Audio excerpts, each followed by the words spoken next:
ngayon naman alamin natin ang mga programa ng Philippine Development Plan kasama ang talaga nga namang makukulit na dynamic duo na si Pilo at si Angas sa PILO-DP. Sama? Pilo ka? Mura lang naman to eh. Ano siya? Damot mo ah. Tumigil ka naman. Bakit? Baka nakakalimutan mo. Pera natin yung pinambili natin dito. Para kang encyclopedia. Bakit? Wala lang. Ang kapal mo kasi.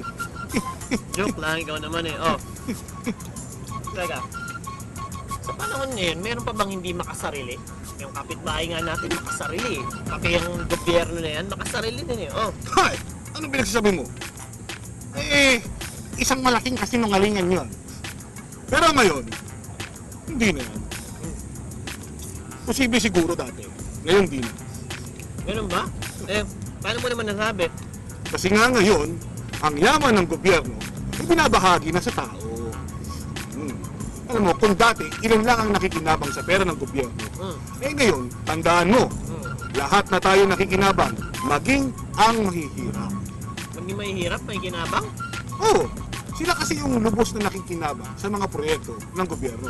Tulad ng For Peace, ng PhilHealth, ng Pamana, ng Project NOAA, at ng napakarami pang iba. Sigurado ka ba dyan?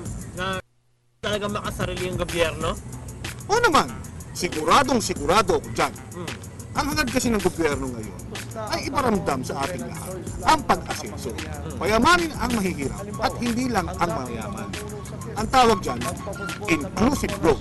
Speaking of inclusive growth, naalala ko, hindi mo pa pinapakita sa akin yung natitirang 3 pictures eh. Yung pinrate mo sa bond paper na nilagyan mo ng plastic cover, yung minamagic-magic mo ng isang araw, ha? Naalala ko na yung accomplishments ng administrasyon ni Pinoy na nakasulat sa Philippine Development Plan o PDP.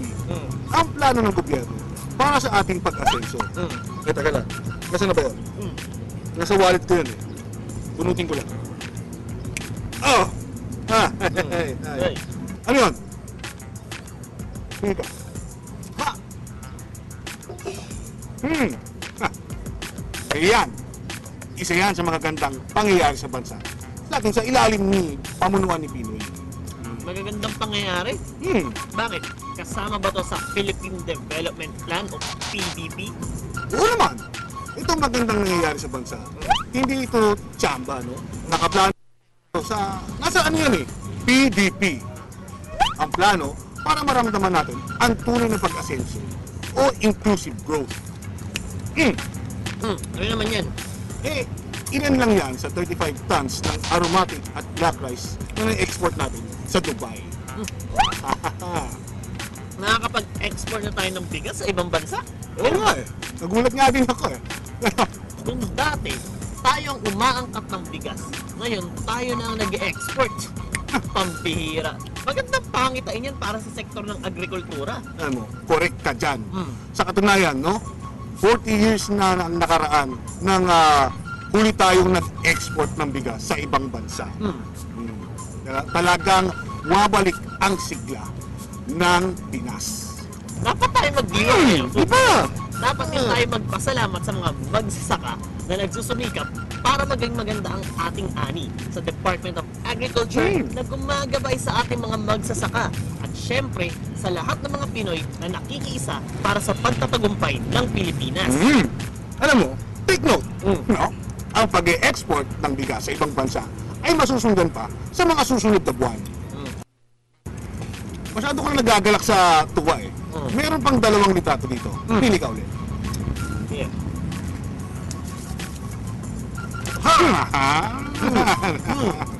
Teka. Mukhang alam ko na to ah. Malamang tungkol yan sa mga empleyado. No?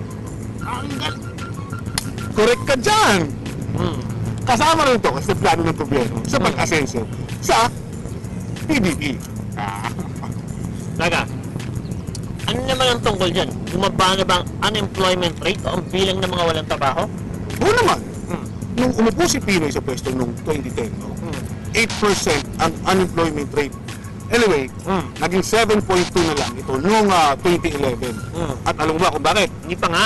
Naging 6.9 na lang ito noong 2012. Talagang parami yung nagkakatrabaho.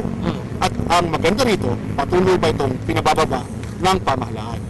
Pag nagtulong-tulong tayo, kasama ang private sector sa pagsugpo sa unemployment, hayahay Hayahay ang buhay. ang buhay. Tignan mo itong huling litrato. Ha. Ganda niyan ah. Parang nakita ko na yan. Siyempre, talagang maganda yan. Mm. Ha? Kita mo yan? Mm. Isa kaya yan sa pinagmamalaki ng Pilipinas, ang Kapurpurawan Rock Formation sa Ilocos Norte. Ako, alam mo, napuntahan ko na yan. Kaya lang, sakit sa puwet eh, kasi lubak-lubak yung daan papunta dyan eh. Not anymore. Sa susunod mong punta dyan, sa tingin ko, hindi ka na magre-reklamo. Alam mo bakit? Bakit? Kasi nga, ang lubak-lubak na daan papunta dyan ay isa lang sa pinagtutuunan ng pansin ng Department of Public Works and Highways o DPWH. Aayusin nila yan. Talaga? Siguradong maraming matutuwa dyan. Lalo na yung mga nagtitinda ng dragon fruits. Kasi tataas ang kita nila. Dahil mas maraming turista ang papasyal dyan kung hindi na lubak-lubak ang daan. Yan ang tunay na pag-asenso na para sa lahat. Ang pera ng gobyerno ibinabalik sa tao. Hindi kinakabgam, hindi sinasarili. Right! At ikaw na mismo nagsabi, hindi kinakamkam, hindi sinasarili, kaya ibahagi mo sa akin ang pagkain na itich. Gusto mo bilhin na lang kita? Mura lang naman yan eh. Ayos ah, bakit may reklamo ka? Kaya nating dalawa to ah.